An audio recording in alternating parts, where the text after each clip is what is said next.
Hello students, welcome to दक्षिणा ई classroom. Electrochemistry chapter हम पढ़ रहे हैं और इलेक्ट्रोकेमिस्ट्री चैप्टर के लास्ट लेक्चर्स में इलेक्ट्रोलिसिस हमने पढ़ा था। इलेक्ट्रोलिसिस में बेसिकली दो टाइप से क्वेश्चन आते हैं। वन इज थ्योरेटिकल क्वेश्चन, किस तरीके से कि कोई इलेक्ट्रोलिटिकल सॉल्यूशन आपको दे दिया और आपको इसका इलेक्ट्रोलिसिस करना है, तो इलेक्ट्रोलिसिस करने पे कैथोड और एनोड पे क्या प्रोडक्ट मिलेगा। पहला क्वेश्चन तो ये हो गया, सॉल्व किया था। काफी सारे इलेक्ट्रोलिटिकल सॉल्यूशंस के इलेक्ट्रोलिसिस पे कैथोड या एनोड पे क्या प्रोडक्ट मिलता है, ये हमने बहुत सारे एग्जाम्पल बना रखे हैं। आगे कितना करंट पास करने से कितना सब्सटेंस प्रोड्यूस होगा, ये क्वेश्चंस हमने फैराडेज लॉ ऑफ इलेक्ट्रोलिसिस में किए थे। अब आगे जो टॉपिक है अपने पास, that is electrical conductance. Electrolytical solution की बात हो सकती है, मेटेलिक कंडक्टर की बात हो सकती है। मेटेलिक कंडक्टर जैसे कोई भी मेटल का वायर है, तो मेटल के वायर में से भी इलेक्ट्रिसिटी कंडक्ट होती है। क्यों होती है, इसका रीजन क्या है, इसको फैक्टर्स क्या क्या अफेक्ट कर सकते हैं देखेंगे। साथ ही साथ इलेक्ट्रोलिटिकल सॉल्यूशन में से भी इलेक्ट्रिसिटी कंडक्ट होती है, और ये इलेक्ट्रिसिटी कंडक्ट होने का रीजन क्या है, क्या क्या फैक्टर्स इसको अफेक्ट कर सकते हैं, वो भी देखेंगे। फिर इसके बाद अपन केवल इलेक्ट्रोलिटिकल सॉल्यूशन पे ही ध्यान देंगे। इलेक्ट्रोलिटिकल सॉल्यूशन पे ही इलेक्ट्रिसिटी कंडक्ट होती है, तो उसकी कंडक्टिविटी क्या आएगी, रेजिस्टिविटी क्या आएगी, ये केमिस्ट्री में हमें देखना है। एक बात और अपने पास है करंट एफिशिएंसी की। इलेक्ट्रोलिसिस पे आ जाओ वापस से, और उसी के अंदर ये टॉपिक है करंट एफिशिएंसी।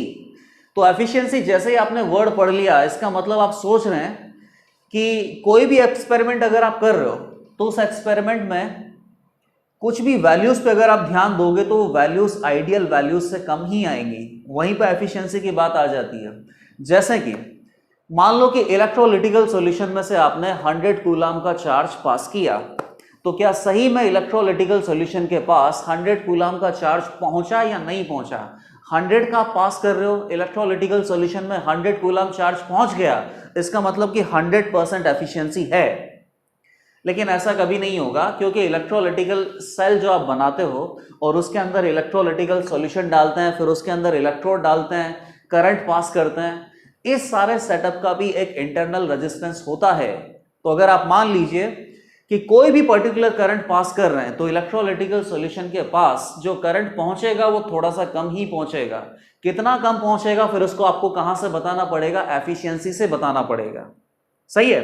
दूसरी बात क्या आ गई कि अगर मान लीजिए कि चार्ज इलेक्ट्रोलिटिकल सॉल्यूशन में से कम पास होगा, चार्ज कम पास होगा, तो कोई भी सब्सटेंस जो कि कैथोड या एनोड पे प्रोड्यूस हो रहा है वो भी कम प्रोड्यूस होगा। आपको लगता है कि 5 ग्राम प्रोड्यूस हो सकता है, लेकिन प्रैक्टिकली कितना ग्राम प्रोड्यूस हो रहा है, 4 ग्राम। इसका मतलब 4/5 80% एफिशिएंसी आ रही है। तो चार्ज की टर्म में और कितना मास प्रोड्यूस हो रहा है, इन दोनों की टर्म में करंट एफिशिएंसी को डिफाइन करना है। तो करंट एफिशिएंसी का फॉर्मूला अपने पास क्या हो सकता है, total charge passed through electrolytical solution. Electrolytical solution में से कितना चार्ज पास हुआ divided by total charge given. Charge कौन देता बेटा, बैटरी, या करंट कौन पास करता है, बैटरी। बैटरी से हम कितना चार्ज दे रहे हैं और इलेक्ट्रोलिटिकल सॉल्यूशन में कितना चार्ज पास हो रहा है। एफिशिएंसी का वैल्यू हमेशा 100% से कम ही आना चाहिए। परसेंटेज में निकालोगे तो यहां किससे मल्टीप्लाई कर दो, 100 से। सिमिलरली जितना भी चार्ज पास हो रहा है उसकी वजह से कैथोड या एनोड पे किसी सब्सटेंस का प्रोडक्शन होगा। अब यहां पे दो बातें हो सकती है, या तो सब्सटेंस टोटल चार्ज अगर पहुंच गया तो ज्यादा प्रोड्यूस होगा, और टोटल चार्ज से कम पहुंच रहा है इलेक्ट्रोलिसिस या इलेक्ट्रोलिटिकल सॉल्यूशन में, तो सब्सटेंस भी कम प्रोड्यूस होगा। तो क्या लिख सकते हैं इसके बाद, सब्सटेंस प्रोड्यूस्ड, या फिर और क्या लिखेंगे, mass of substance produced divided by mass of substance that should have been produced। कितना मास किसी भी सब्सटेंस का कैथोड या एनोड पे प्रोड्यूस हुआ है डिवाइडेड बाय कितना हो सकता था। तो यहां पर भी अगर एफिशिएंसी की बात आएगी तो एफिशिएंसी कितना आएगा, 100% से कम ही आएगा। परसेंटेज में निकालना है तो किससे मल्टीप्लाई कर दो, 100 से मल्टीप्लाई कर दो। करंट एफिशिएंसी के दोनों फॉर्मूले कोई भी यूज कर सकते हैं। अगर मान लीजिए कि चार्ज की टर्म में या करंट के टर्म में इंफॉर्मेशन गिवन हो तो पहले वाले फॉर्मूले से आंसर निकालना, या फिर आपके पास दिया जाए कि किसी भी इलेक्ट्रोलिटिकल सॉल्यूशन में करंट पास करने से इतना मास प्रोड्यूस हो रहा है और इतना हो सकता था, मास प्रोडक्शन की टर्म में दिया जाए, तो ये फॉर्मूला अप्लाई करो और क्या निकाल सकते हैं, करंट एफिशिएंसी। जैसे कि क्वेश्चन देखते हैं इसके ऊपर, ये क्वेश्चन है, ध्यान से देख लीजिए। क्वेश्चन में क्या बताया गया है कि आपको एक्वस या फिर मोल्टन कोई भी है, कॉपर सल्फेट का इलेक्ट्रोलिटिकल सॉल्यूशन दे रखा है। इस इलेक्ट्रोलिटिकल सॉल्यूशन में से 9.65 एम्पियर का करंट पास कर रहे हैं, कितने समय के लिए, 1000 सेकंड के लिए। और ऐसा करने से कैथोड पे रिडक्शन होता है, तो कॉपर 2+ क्या करेगा, 2 इलेक्ट्रॉन खा के कॉपर सॉलिड बनाएगा। जितना भी कॉपर सॉलिड यहां पे डिपॉजिट हो रहा है उसका मास है 1.5875 ग्राम। अब इतना मास प्रोड्यूस हुआ है, तो आपको बताना है कि इस पर्टिकुलर प्रोसेस का क्या करंट एफिशिएंसी है। तो ठीक है, देख लेते हैं। जितना मास प्रोड्यूस हुआ है वो तो आपको दे रखा है, और कितना मास प्रोड्यूस हो सकता था ये आपको निकालना पड़ेगा। और ऐसा जब आप निकाल लोगे तो एफिशिएंसी की वैल्यू 100% से कम ही आएगी। देखो, कैथोड की बात करें तो कैथोड पे ही रिडक्शन होता है। कॉपर 2+ अपने पास है, 2 इलेक्ट्रॉन खा के क्या बना लेगा, कॉपर सॉलिड। और कॉपर सॉलिड का कितना मास प्रोड्यूस हो रहा है ये यहां पे दे रखा है। कितना मास प्रोड्यूस हो सकता है वो मैं निकालूंगा कहां से, कि भाई इतना करंट पास कर रहा हूं, मतलब कि चार्ज आपके पास आ जाएगा। चार्ज आपके पास आ जाएगा तो कॉपर के मोल आ जाएंगे। कॉपर के मोल से क्या निकाल लेंगे, कॉपर का मास।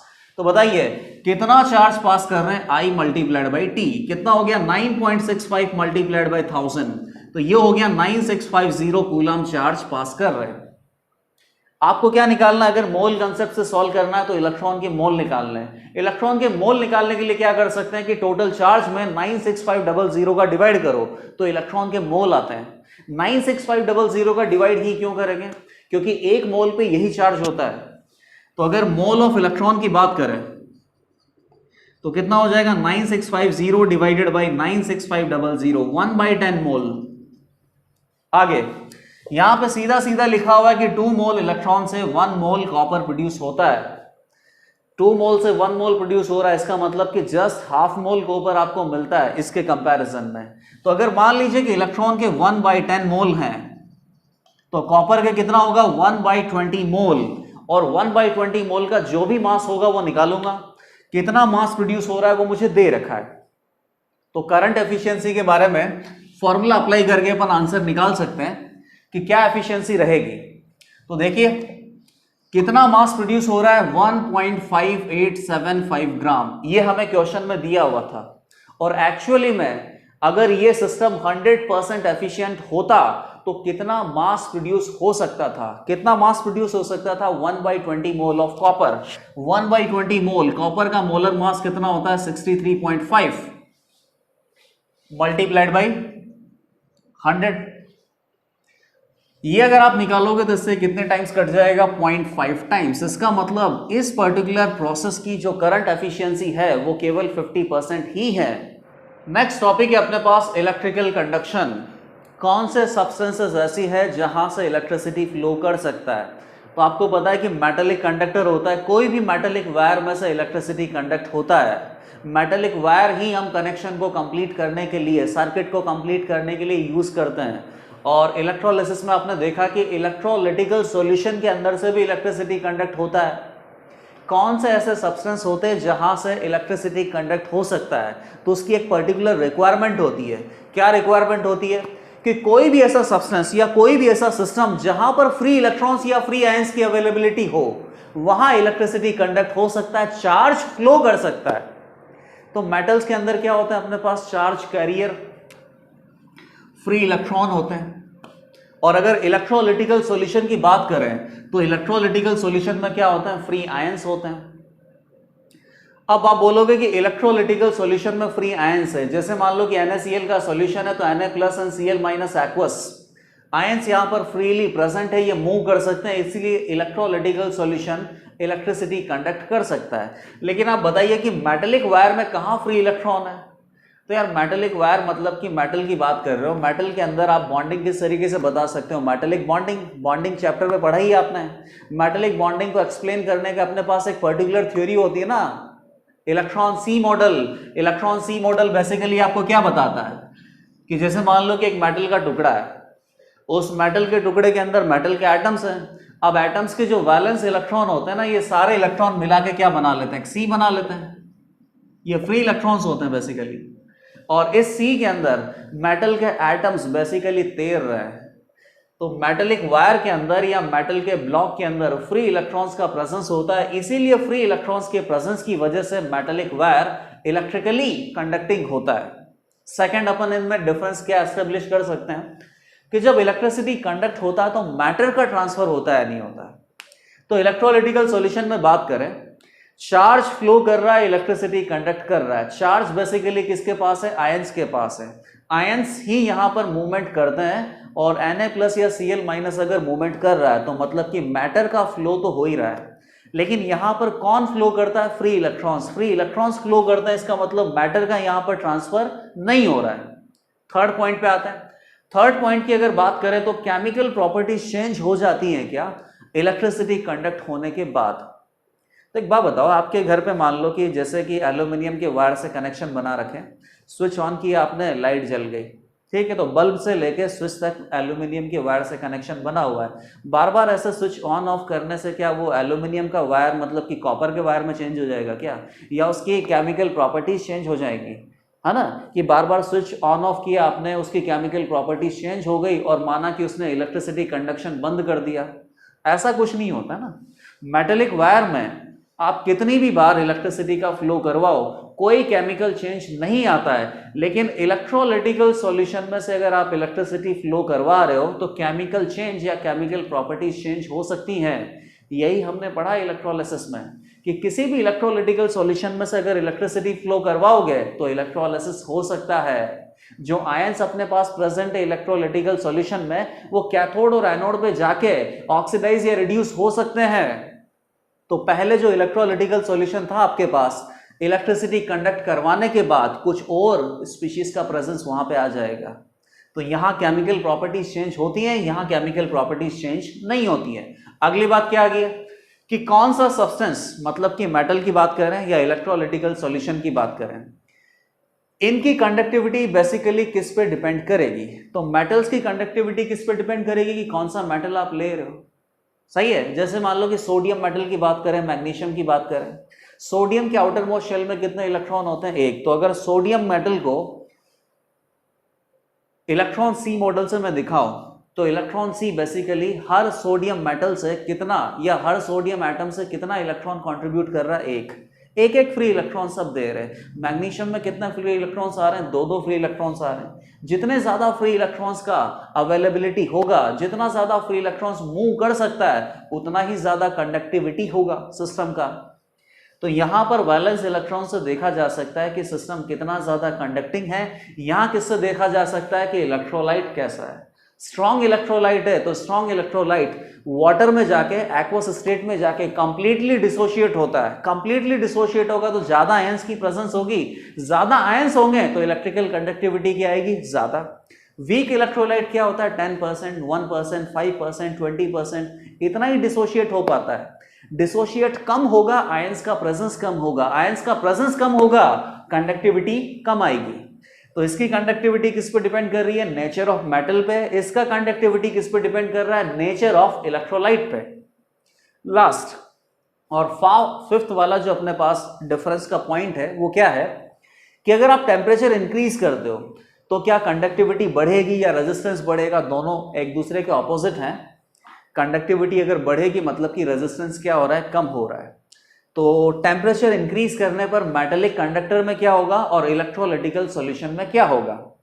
तो अगर आपको मेटेलिक कंडक्टर का कंडक्टिविटी क्यों आता है ये पता है तो आप सही सही गेस कर पाओगे कि क्या होगा। बताइए, कंडक्टिविटी का रीजन क्या है, फ्री इलेक्ट्रॉन्स। तो जैसे ही आप टेम्परेचर बढ़ाओगे इन इलेक्ट्रॉन्स के बीच में रिपल्शन बढ़ेंगे। रिपल्शन बढ़ेंगे तो कंडक्टिविटी में परेशानी आएगी। तो कंडक्टिविटी एक तरीके से क्या हो जाएगी, कम, और रेजिस्टेंस इसका क्या हो जाएगा, ज्यादा। इलेक्ट्रोलिटिकल सॉल्यूशन की बात करें, अब इलेक्ट्रोलिटिकल सॉल्यूशन में अगर आप टेम्परेचर बढ़ाओगे तो उससे क्या होगा कि इलेक्ट्रोलाइट का जो डिसोसिएशन है वो ज्यादा होगा। जैसे मान लो कोई भी इलेक्ट्रोलाइट मान लो आप, तो कि Ab एक्वस पानी में जाके क्या बनाएगा, A+ aqueous plus B- aqueous, और डिसोसिएशन प्रोसेस है डिसोसिएशन प्रोसेस के लिए डेल्टा एच की वैल्यू क्या होती है? पॉजिटिव।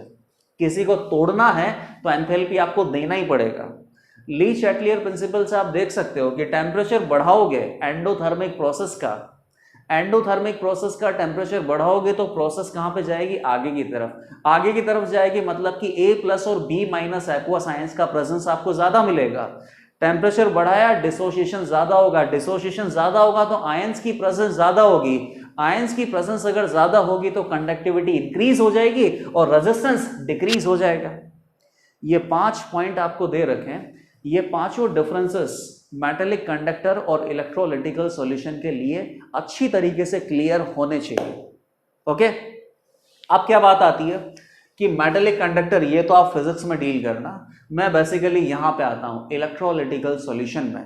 इलेक्ट्रोलिटिकल सॉल्यूशन की जो कंडक्टिविटी है, इस कंडक्टिविटी को कौन कौन से फैक्टर्स अफेक्ट कर सकते हैं? नेक्स्ट टॉपिक है अपने पास factors affecting electrical conductivity of electrolytical solution.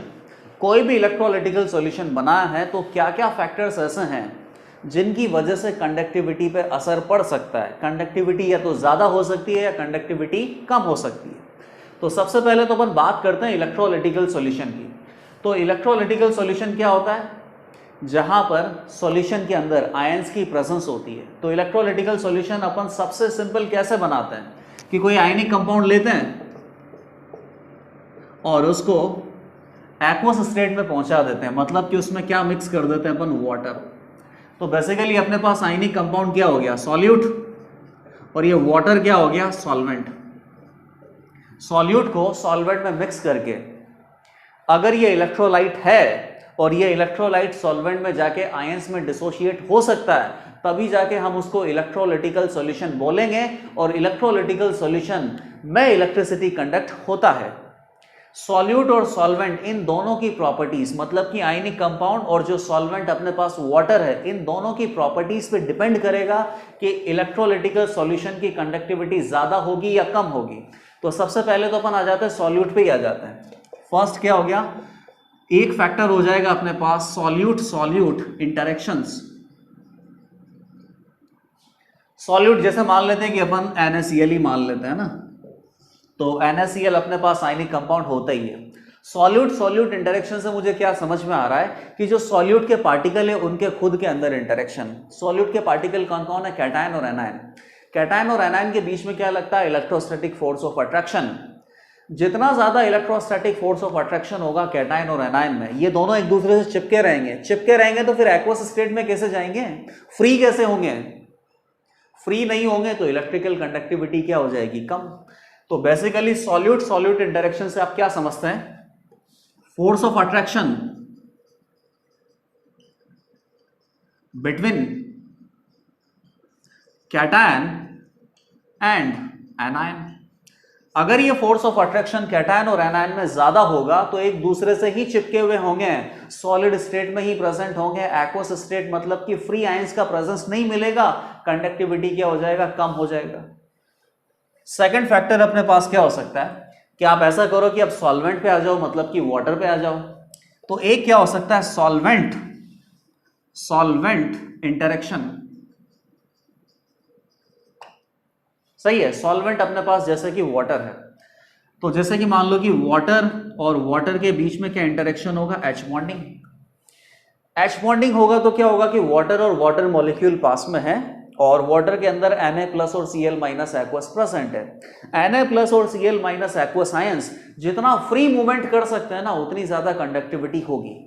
तो एक बात बताना, अगर मान लीजिए कि वाटर मॉलिक्यूल एक दूसरे के पास में है, सॉल्वेंट के मॉलिक्यूल एक दूसरे के पास में, जितना ज्यादा ये मॉलिक्यूल एक दूसरे के पास में होंगे उतना ज्यादा क्या होगा? विस्कोसिटी नहीं होगा क्या? गाढ़ापन नहीं आएगा क्या? और एक तरीके से जितना ज्यादा ये पास में सॉल्वेंट के मॉलिक्यूल होंगे उतना ज्यादा इनमें Na प्लस और Cl माइनस को फ्री मूवमेंट करने में दिक्कत आएगी। जितनी ज्यादा यहां पर सॉल्वेंट की विस्कोसिटी होगी उतना ज्यादा इनको फ्री मूवमेंट करने में दिक्कत आएगी। फ्री मूवमेंट अगर इनका नहीं होगा तो सॉल्यूशन की इलेक्ट्रिकल कंडक्टिविटी क्या हो जाएगी? कम। तो ये जो फैक्टर है सॉल्वेंट सॉल्वेंट इंटरेक्शन, ये किससे रिलेटेड है?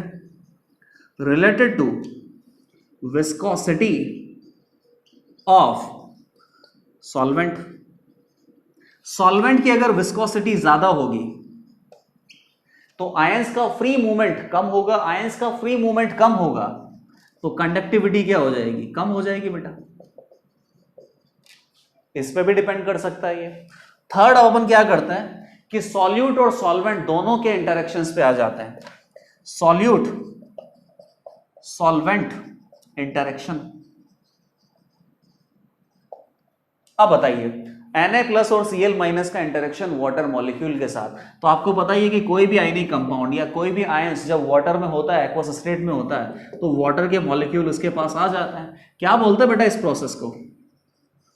सॉल्वेंट की अगर बात कर रहे हैं और सॉल्वेंट अगर वाटर के अलावा कोई भी है, सॉल्वेंट के मॉलिक्यूल कैटायन और एनायन के आसपास आ जाएंगे तो इसको क्या बोलते हैं, सॉल्वेशन। और अगर सॉल्वेंट वाटर होगा तो इसको क्या बोलते हैं, हाइड्रेशन। सॉल्यूट और सॉल्वेंट के बीच में सॉल्वेशन या हाइड्रेशन होता है। हाइड्रेशन होने की मदद से Na+ के आसपास ये वाटर के मॉलिक्यूल जो चिपके हैं ना, इसकी मदद से Na+ का जो हाइड्रेटेड साइज है वो बढ़ गया। और जिस भी आयन का साइज ज्यादा होगा, भारी हो जाएगा, तो उसकी मोबिलिटी क्या हो जाएगी, कम। जितनी कम मोबिलिटी होगी उतना कम उसका मूवमेंट होगा। मूवमेंट अगर कम होगा तो कंडक्टिविटी अपने आप ही क्या हो जाएगी, कम।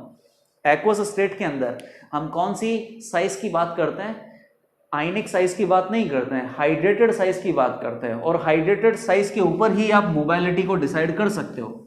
जितना ज्यादा मोबाइल होगा आयन उतना ही ज्यादा कंडक्टिविटी आने वाला है। तो सॉल्यूट सॉल्वेंट इंटरेक्शन किससे रिलेटेड होगा, बेसिकली रिलेटेड टू सॉल्वेशन, या और उसको क्या बोल सकते हैं, सॉल्वेंट अगर पानी होगा तो हाइड्रेशन। जितना ज्यादा हाइड्रेशन होगा उतना ही ज्यादा हाइड्रेटेड साइज हो जाएगा। किसका, आयंस का। हाइड्रेटेड साइज अगर ज्यादा हो जाएगा तो आयनिक मोबिलिटी कम हो जाएगा। आयनिक मोबिलिटी अगर कम हो जाएगा तो कंडक्टिविटी बिल्कुल कम होगा। आयंस अगर फ्रीली मूव नहीं कर पाएंगे, तेजी से मूव नहीं कर पाएंगे, तो कंडक्टिविटी उस पर्टिकुलर इलेक्ट्रोलिटिकल सॉल्यूशन की कम ही आएगी। तीनों फैक्टर्स की बात है। तीनों फैक्टर्स बेसिकली किससे रिलेटेड है, भारी भारी वर्ड आपने लिख दिए कि सॉल्यूट सॉल्यूट इंटरेक्शन हो गया, सॉल्वेंट सॉल्वेंट इंटरेक्शन हो गया, सॉल्यूट सॉल्वेंट इंटरेक्शन हो गया, लेकिन असली में वो किससे रिलेटेड है वो आपने लिखा है। और इन तीनों फैक्टर्स को अगर आप बढ़ा दो या घटा दो तो कंडक्टिविटी इंक्रीज होगी या डिक्रीज होगी, आप बता दोगे। अब एक बात ध्यान देना, बहुत इंपॉर्टेंट पॉइंट है। अगर आप टेम्परेचर इंक्रीज करोगे तो ये तीनों जो फैक्टर यहां पे हैं, ऑल थ्री फैक्टर्स डिक्रीज, और तीनों फैक्टर अगर डिक्रीज होंगे तो कंडक्टिविटी यहां पे बढ़ेगी। एक एक करके मैं सारे फैक्टर्स को एक्सप्लेन करता हूं वापस से। बताइए, टेम्परेचर इंक्रीज होगा तो क्या होगा, बेसिकली आप थर्मल एनर्जी प्रोवाइड कर रहे हैं कैटायंस और एनायन को, तो इन कैटायन और एनायन के पास अगर एनर्जी ज्यादा होगी, आप एक्सटर्नल एनर्जी प्रोवाइड कर रहे हो, तो कैटायन और एनायन क्या कर सकते हैं, इलेक्ट्रोस्टैटिक फोर्स को ओवरकम कर सकते हैं। और जैसे ही कैटायन और एनायन एक दूसरे से दूर जाएंगे, मतलब फ्री बनेंगे, तो फ्री बनेंगे तो कंडक्टिविटी क्या होगी, ज्यादा। पहला। दूसरे पे आते हैं, सॉल्वेंट सॉल्वेंट इंटरेक्शन। सॉल्वेंट के मॉलिक्यूल जितना ज्यादा पास में होंगे उतना ज्यादा सॉल्यूशन विस्कस होगा, तो आयंस को इसके बीच में से निकलना है, फ्री मूवमेंट करना है। फ्री मूवमेंट करने में दिक्कत आती है। टेम्परेचर बढ़ाओगे तो क्या होगा, सॉल्वेंट के मॉलिक्यूल एक दूसरे से दूर जाएंगे। जैसे कि वाटर और वाटर के मॉलिक्यूल एक दूसरे से पास क्यों होता है, बिकॉज ऑफ हाइड्रोजन बॉन्डिंग। आप टेम्परेचर बढ़ाओगे तो एनर्जी प्रोवाइड करवा रहे हो, वो हाइड्रोजन बॉन्डिंग अगर ब्रेक हो गई तो वाटर मॉलिक्यूल दूर चले जाएंगे। वाटर मॉलिक्यूल दूर चले जाएंगे तो विस्कोसिटी क्या हो जाएगी, कम, और विस्कोसिटी अगर कम होगी तो कंडक्टिविटी बढ़ जाएगी। तीसरा, अगर टेम्परेचर बढ़ाओगे तो हाइड्रेशन भी क्या होगा, कम। हाइड्रेशन बेसिकली क्या है कि कैटायन और एनायन के आसपास वाटर के मॉलिक्यूल हैं, क्यों है, आयन डाइपोल इंटरेक्शन के कारण। अगर आप टेम्परेचर बढ़ाओगे तो ये आयन डाइपोल इंटरेक्शन ब्रेक हो जाएगा, इस कैटायन या एनायन के पास वाटर के मॉलिक्यूल दूर चले जाएंगे। दूर चले जाएंगे तो हाइड्रेशन क्या हो जाएगा, कम। हाइड्रेशन कम होगा तो हाइड्रेटेड साइज क्या हो जाएगी, कम। आयनिक मोबिलिटी बढ़ जाएगी। आयनिक मोबिलिटी अगर बढ़ गई तो कंडक्टिविटी क्या होगी, बढ़ेगी। तीनों फैक्टर्स बहुत इजी हैं और तीनों फैक्टर्स टेम्परेचर को बढ़ाने से डिक्रीज होते हैं, इसीलिए कंडक्टिविटी इंक्रीज होती है। एक और फैक्टर अपने पास क्या हो सकता है बेटा, एक फैक्टर हो सकता है टाइप ऑफ इलेक्ट्रोलाइट। इलेक्ट्रोलाइट का क्या टाइप है इस पे भी डिपेंड करेगा कंडक्टिविटी। जैसे कि टाइप ऑफ इलेक्ट्रोलाइट में बेसिकली हम बता ही चुके हैं कौन सा स्ट्रॉन्ग या वीक। स्ट्रॉन्ग इलेक्ट्रोलाइट होगा तो पूरी तरीके से डिसोशिएट होगा, आयंस का प्रेजेंस ज्यादा होगा। वीक इलेक्ट्रोलाइट होगा तो पूरी तरीके से डिसोशिएट नहीं होगा, आयंस का प्रेजेंस कम होगा। आयंस का प्रेजेंस अगर ज्यादा है कंडक्टिविटी ज्यादा, आयंस का प्रेजेंस अगर कम है कंडक्टिविटी कम। ठीक है, तो ये अपने पास प्योरली थ्योरेटिकल पार्ट हो गया। इसमें क्या क्या देख लिया कि सबसे पहले तो मेटेलिक कंडक्टर और इलेक्ट्रोलिटिकल सॉल्यूशन के बीच में डिफरेंस क्या होता है। फिर आपने क्या देखा कि इलेक्ट्रोलिटिकल सॉल्यूशन पे फोकस करो और इसकी कंडक्टिविटी को क्या क्या अफेक्ट कर सकता है, वो चारों फैक्टर्स आपने देखे हैं। टेम्परेचर बढ़ाएंगे तो इलेक्ट्रोलिटिकल सॉल्यूशन का कंडक्टिविटी इंक्रीज होता है और मेटेलिक कंडक्टर का कंडक्टिविटी डिक्रीज होता है। सही।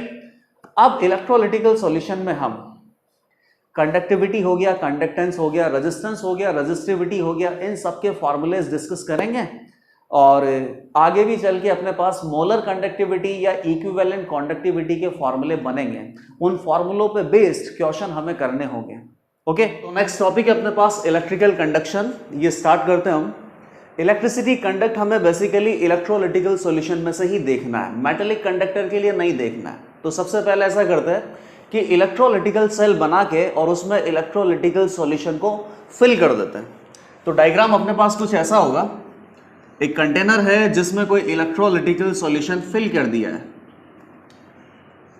इसमें अगर इलेक्ट्रिसिटी पास करनी है तो दो इलेक्ट्रोड आपको डिप करना पड़ेगा और उन इलेक्ट्रोड्स को कंडक्टिंग वायर के थ्रू बैटरी से कनेक्ट करना पड़ेगा। लेट अस से कि इलेक्ट्रोड किसकी है, प्लैटिनम की है, ताकि इनर्ट इलेक्ट्रोड की बात हो जाए और इसके अंदर इलेक्ट्रोलिटिकल सॉल्यूशन फिल किया गया है। अब इसी इलेक्ट्रोलिटिकल सॉल्यूशन के लिए सारे पैरामीटर्स हमें स्टडी करने हैं, जैसे कि रेजिस्टेंस हो गया, कंडक्टेंस हो गया, कंडक्टिविटी हो गया, रेजिस्टिविटी हो गया। सारे पैरामीटर इलेक्ट्रोलिटिकल सॉल्यूशन के लिए ही देखने हैं, मेटेलिक कंडक्टर के लिए नहीं देख रहे हैं। ओके, तो बताइए कि ये जो इलेक्ट्रोड है अपने पास प्लैटिनम का, इस प्लैटिनम के इलेक्ट्रोड का क्रॉस सेक्शनल एरिया मान लेता हूं मैं, क्रॉस सेक्शनल एरिया ये मान लेता हूं मैं A, और दोनों के बीच की जो लेंथ है उसको मान लेते हैं L। Cross sectional area A और इन दोनों इलेक्ट्रोड के बीच का जो लेंथ है L, इसकी आगे जरूरत पड़ने वाली है। स्टार्ट करते हैं अपन इलेक्ट्रोलिटिकल सॉल्यूशन के लिए पैरामीटर्स को स्टडी करना। सबसे पहला जो पैरामीटर है अपने पास सिंपल है, सबको पता है कि अगर आपको इलेक्ट्रिसिटी कंडक्ट करवानी है और इसके क्वेश्चंस वगैरह सॉल्व करने हैं तो उनमें रेजिस्टेंस आने वाला है। रेजिस्टेंस को कैसे इंडिकेट करते हैं हम, R, और इसका ऐसा यूनिट क्या होता है, ओम। ठीक है, अब आप देखो तो रेजिस्टेंस का जस्ट ऑपोजिट क्या होता है, कंडक्टेंस। रेजिस्टेंस जितना ज्यादा होगा इलेक्ट्रिसिटी कंडक्ट होने में दिक्कत आएगी, लेकिन कंडक्टेंस जितना ज्यादा होगा उतना ही ज्यादा इलेक्ट्रिसिटी कंडक्ट हो सकता है। तो जस्ट ऑपोजिट होता है रेजिस्टेंस का। तो सेकंड पैरामीटर अपन क्या बोल सकते हैं, कंडक्टेंस। कंडक्टेंस को कैसे इंडिकेट करेंगे, G से, और G इज इक्वल टू कितना होता है, 1/R। तो इसका ऐसा यूनिट क्या हो जाएगा, पर ओम, और इसको क्या बोलते हैं, सीमेंस। कैसे इंडिकेट करते हैं, कैपिटल S। रेजिस्टेंस हो गया, कंडक्टेंस हो गया। अब आगे देखते हैं, क्या रेजिस्टेंस का कोई पर्टिकुलर फॉर्मूला अपने पास होता है क्या, तो बिल्कुल होता है। थर्ड, रेजिस्टेंस का एक फॉर्मूला होता है which is row into L/A। अब देख लो, मैंने बोला था कि इलेक्ट्रोलिटिकल सॉल्यूशन का जो डायग्राम आपने बनाया है जिसमें L और A आपने यहां पे फिक्स किया है, वो L और A इस फॉर्मूले में काम आने वाला है। R यहां पे क्या है, रेजिस्टेंस। रो क्या होता है बेटा, रेजिस्टिविटी। रेजिस्टिविटी। L यहां पे क्या हो गया, लेंथ, और लेंथ कौन सा, length between electrodes that are dipped in electrolytical solution. और A क्या हो गया अपने पास, एरिया।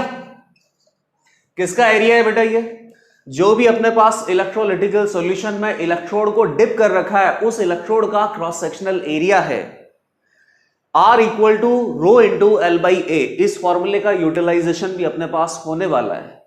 अच्छा, फोर्थ अपन आते हैं कि रेजिस्टिविटी जो आपने वर्ड पढ़ा है, अगेन रेजिस्टेंस के जैसा ही कुछ वर्ड है, मतलब कि ये भी इलेक्ट्रिकल करंट को अगर फ्लो करवाना है तो उसमें ये अपोज कर रहा है।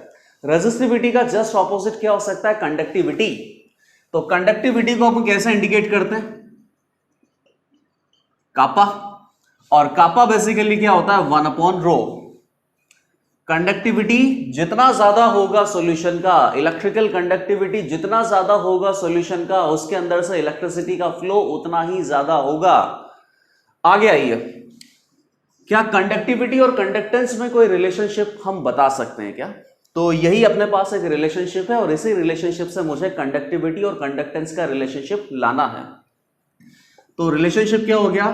R equal to rho into L by A. Rho को इधर लाओ, R को इधर लाओ, तो ये कितना हो जाएगा? 1/ρ is equal to 1/r into L by A. 1/ρ को अपन क्या बोल सकते हैं? कंडक्टिविटी। 1/r को क्या बोल सकते हैं? कंडक्टेंस। और एल बाई ए। अच्छा, एक बात और आती है अब यहां पे, कि जैसे मान लीजिए कि मैंने ये इलेक्ट्रोलिटिकल सेल फिक्स कर दिया।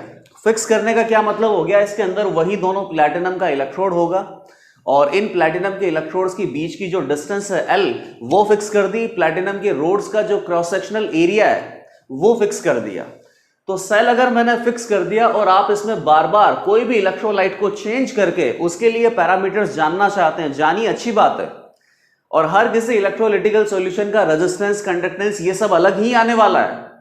ठीक है, कोई सॉल्यूशन ज्यादा कंडक्टिंग हो सकता है, कोई सॉल्यूशन कम कंडक्टिंग हो सकता है, लेकिन अगर ये इलेक्ट्रोलिटिकल सेल फिक्स कर दिया तो बेटा L और A का वैल्यू तो क्या होगा? सेम होगा। इसीलिए अपन L बाई A को क्या बोलते हैं? Cell constant.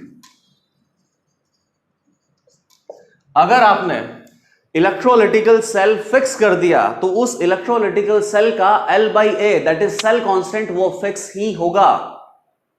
इतने सारे पैरामीटर्स अपने पास आ चुके हैं। अब आप यहां पे कंडक्टिविटी का, बेसिकली कंडक्टिविटी का क्या देखना है? हमें यूनिट्स देखना है। तो फॉर्मूला जो है उसी को यूज करके यूनिट्स को डिराइव करना है, और ये जो यूनिट्स है ऐसा यूनिट में भी देखेंगे, और मोस्ट कॉमन जो यूनिट अपने पास यूज होता है उस टर्म्स में भी देखेंगे। तो फॉर्मूला बताइए क्या है? Conductivity is equal to conductance into L by A. तो कंडक्टेंस का यूनिट क्या होता है? रेजिस्टेंस का जस्ट ऑपोजिट। रेजिस्टेंस का जस्ट ऑपोजिट क्या होगा? Per ohm. L by A let us say कि सेंटीमीटर, तो ये क्या होगा? Centimeter square. तो कितना हो जाएगा? पर सेंटीमीटर।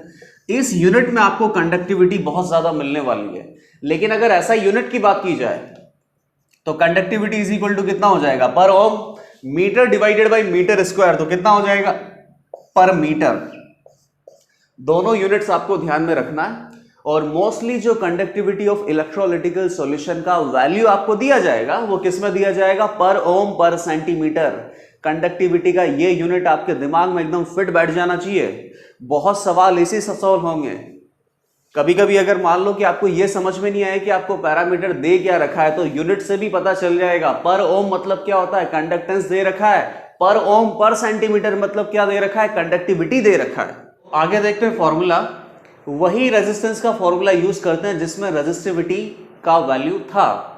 तो 7th नंबर पे अगर मैं लिखूं तो R equal to rho into L by A. अब देखना, ये इलेक्ट्रोलिटिकल सेल अपने पास बना हुआ है जिसके अंदर इलेक्ट्रोलिटिकल सॉल्यूशन प्रेजेंट है। दोनों इलेक्ट्रोड के बीच का लेंथ है L, और इलेक्ट्रोड्स का क्रॉस सेक्शनल एरिया है A। अगर लेंथ और क्रॉस सेक्शनल एरिया A दोनों क्या हो जाए? 1 यूनिट। अगर ये 1 यूनिट हो जाए तो इस समय पे जो रेजिस्टेंस आता है उस रेजिस्टेंस को बोलते हैं स्पेसिफिक रेजिस्टेंस। Specific resistance. और ये स्पेसिफिक रेजिस्टेंस बेसिकली किसके इक्वल है? रेजिस्टिविटी के इक्वल ही है।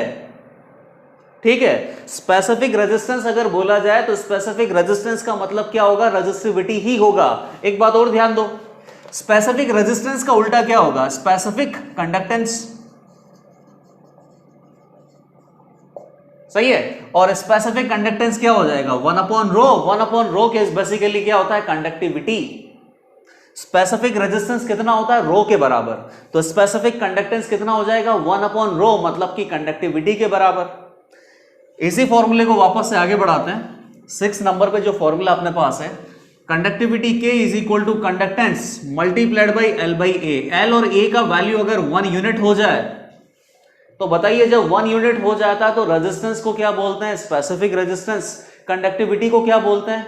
सॉरी, स्पेसिफिक रेजिस्टेंस बोलते हैं, और कंडक्टेंस को क्या बोलते हैं? Specific conductance. तो यहां पे जो G है वो G को अपन को क्या बोलना पड़ेगा? Specific conductance. और यही स्पेसिफिक कंडक्टेंस किसकी इक्वल आ रहा है? कंडक्टिविटी के इक्वल आ रहा है। तो वो तो मैंने यहां से भी निकाल लिया था। स्पेसिफिक कंडक्टेंस किसके इक्वल आ रहा है? 1/ρ। 1/ρ क्या होता है? बेसिकली कंडक्टिविटी तो होता है। तो कंडक्टिविटी स्पेसिफिक कंडक्टेंस के इक्वल आता है। कब आता है? जब L और A दोनों का वैल्यू कितना हो जाए? 1 यूनिट। मतलब लेंथ हो जाए 1 सेंटीमीटर तो एरिया हो जाए 1 सेंटीमीटर स्क्वायर। लेंथ हो जाए अगर 1 मीटर तो एरिया कितना हो जाए? 1 मीटर स्क्वायर। ठीक है। साथ ही साथ एक टर्म और आप देखो, यहां पे बहुत इंपॉर्टेंट टर्म है, ये काम आने वाली है आगे अपन को। कंडक्टिविटी की यूनिट आपने क्या लिखी है? पर ओम पर सेंटीमीटर। ठीक है, यहां से ये यूनिट आएगी। कंडक्टेंस का यूनिट क्या होता है? पर ओम। लेंथ का यूनिट क्या हो गया अपने पास? मीटर। और एरिया का कितना हो गया? Metre square. तो कितना आ जाएगा? पर ओम पर मीटर। सेंटीमीटर में लेंगे तो पर ओम पर सेंटीमीटर। ये कंडक्टिविटी का यूनिट है, याद रखना ही है। स्पेसिफिक कंडक्टेंस के ये इक्वल हो जाता है कब? जब लेंथ और एरिया क्या हो जाए अपने पास? 1 यूनिट हो जाए। अब ध्यान से देखना कि अगर मान लीजिए कि लेंथ अपने पास हो जाए 1 सेंटीमीटर और एरिया हो जाए मेरे पास यहां पे इस इलेक्ट्रोड का 1 सेंटीमीटर स्क्वायर, तो बताइए इन दोनों के बीच में ये जो सेक्शन बन रहा है, इस सेक्शन का वॉल्यूम क्या होगा? तो वॉल्यूम अपने पास कितना हो जाएगा? Area multiplied by height. तो 1 centimetre square multiplied by 1 centimetre कितना हो जाएगा? Volume 1 centimetre cube. तो यहां से मुझे एक चीज और नोटिस करनी है कि जो कंडक्टिविटी है वो बेसिकली क्या होती है? स्पेसिफिक कंडक्टेंस होता है, या उसको और क्या बोला जा सकता है? Conductivity of 1 centimetre cube solution. कुछ भी बोलो आप। कंडक्टिविटी कंडक्टेंस के इक्वल कब आती है? जब L और A की वैल्यू सेम हो जाए। L और A का वैल्यू अगर 1 यूनिट हो गया तो उस समय पे जो कंडक्टेंस आएगा उसको बोलेंगे स्पेसिफिक कंडक्टेंस। तो बेसिकली कंडक्टिविटी किसके बराबर आ गया? स्पेसिफिक कंडक्टेंस के बराबर आ गया। और आप क्या बोल सकते हो कि जब L और A का वैल्यू 1 हो जाएगा तो 1 into 1 यूनिट एरिया और यूनिट लेंथ को मल्टीप्लाई करेंगे तो क्या आ जाएगा? Unit volume. और यूनिट वॉल्यूम का जो भी कंडक्टिविटी होता है उसी को अपन किससे इंडिकेट करते हैं? K से। तो एक तरीके से क्या हो गया? कंडक्टिविटी क्या हो जाएगा? 1 सेंटीमीटर क्यूब सॉल्यूशन का कंडक्टिविटी। 1 सेंटीमीटर क्यूब सॉल्यूशन का कंडक्टिविटी है तो कंडक्टिविटी का यूनिट क्या होगा बेटा? पर ओम पर सेंटीमीटर।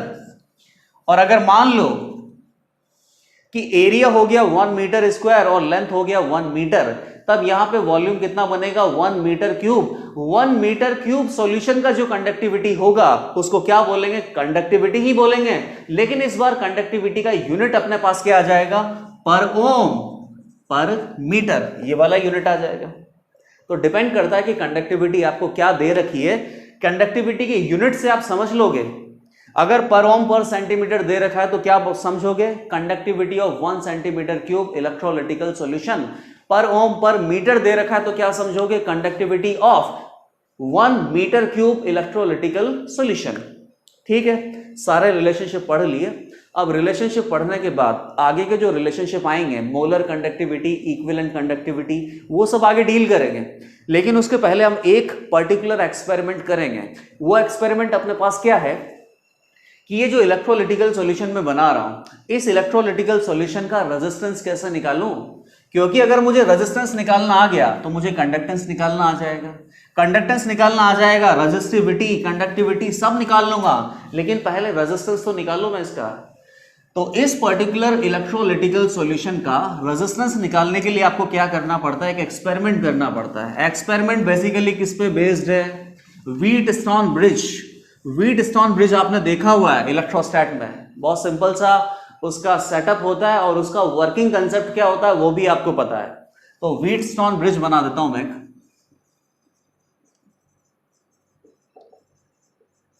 ठीक है, ब्रिज कुछ इस तरीके से होता है। यहां बैटरी कनेक्टेड है। यहां पे जो बैटरी आपको यूज करना है दैट इज ऐसी सोर्स आपको यूज करना है, अल्टरनेटिंग करंट। ये एक रेजिस्टेंस लगा हुआ है, इसमें एक रेजिस्टेंस लगा हुआ है, यहाँ बीच में इंडिकेटर लगा हुआ है।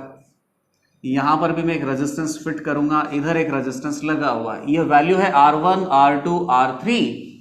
R1 R2 R3 अपने पास क्या हो गया, मेटेलिक कंडक्टर के जैसा हो गया, एक मेटेलिक वायर है जिसका कोई पर्टिकुलर रेजिस्टेंस होगा तो वो इंडिकेट कर दिया। मेटेलिक वायर या मेटेलिक कंडक्टर पे डील नहीं करना है, डील किस पे करना है, हमें इलेक्ट्रोलिटिकल सॉल्यूशन का रेजिस्टेंस निकालना है। तो ये जो R4 है ना, इसकी जगह मैं क्या करता हूं, इलेक्ट्रोलिटिकल सॉल्यूशन लगा देता हूं। ये इलेक्ट्रोलिटिकल सॉल्यूशन लगा दिया, इलेक्ट्रोड्स को डिप करके रख दिया इलेक्ट्रोलिटिकल सॉल्यूशन में। अब बताइए व्हीटस्टोन ब्रिज का वर्किंग कंसेप्ट क्या होता है बेटा, कि अगर ये इंडिकेटर आपको कोई करंट की वैल्यू नहीं दिखा रहा है, अगर ये इंडिकेटर मतलब कि ब्रिज में कोई भी करंट पास नहीं हो रहा है, तो आप क्या लिखते हो बेटा, R1 divided by R2 is equal to R solution बोल देते हैं डिवाइडेड बाई R3। ये तीनों वैल्यूज आपको पता है तो R सोल्यूशन भी आपको पता लग जाएगा। R सोल्यूशन इलेक्ट्रोलिटिकल सॉल्यूशन का रेजिस्टेंस अगर पता चल गया तो आप उसका कंडक्टेंस भी निकाल सकते हो। कैसे निकालोगे बताओ, तो R इज इक्वल टू क्या होता है, rho into L by A.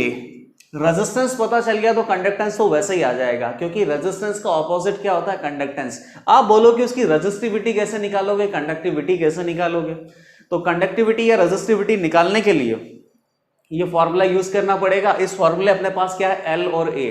अब दिक्कत क्या है, एल क्या हो गया कि इन इलेक्ट्रोड्स के बीच की जो लेंथ है, और ए क्या हो गया, इलेक्ट्रोड्स का क्रॉस सेक्शनल एरिया। लेंथ और ए अगर आपको पता है, मान लो कि आपको पता है, तब तो कोई दिक्कत ही नहीं है। ये भी अपने पास कैसा है, नॉन रेजिस्टेंस। अभी अभी आपने व्हीटस्टोन ब्रिज का एक्सपेरिमेंट करके निकाला है, तो बेसिकली आपके पास अननोन क्या बचा, केवल रेजिस्टिविटी। तो इस इक्वेशन को सॉल्व करोगे तो रेजिस्टिविटी की वैल्यू आ जाएगी, रेजिस्टिविटी का ऑपोजिट करोगे तो क्या आ जाएगा, कंडक्टिविटी आ जाएगा। बहुत अच्छी बात है।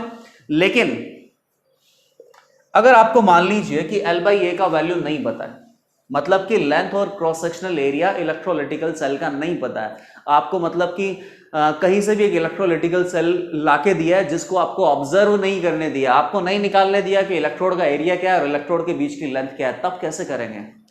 तो यहां अगर मान लीजिए कि एल बाई ए की वैल्यू पता थी, तो एक सिंपल एक्सपेरिमेंट किया, एक स्टेप क्या किया, व्हीटस्टोन ब्रिज में इसको इंस्टॉल किया और सॉल्यूशन के रेजिस्टेंस की वैल्यू निकाल ली। बाकी सब पता है तो रेजिस्टिविटी कंडक्टिविटी आ जाएगी। लेकिन अगर एल बाई ए मतलब कि सेल कांस्टेंट की वैल्यू नहीं पता, तो आपको एक्सपेरिमेंट दो बार करना पड़ेगा। किस तरीके से मैं बताता हूं। पहली बात तो आपको सॉल्यूशन कैसा लेना पड़ेगा, नॉन इलेक्ट्रोलिटिकल सॉल्यूशन लेना पड़ेगा।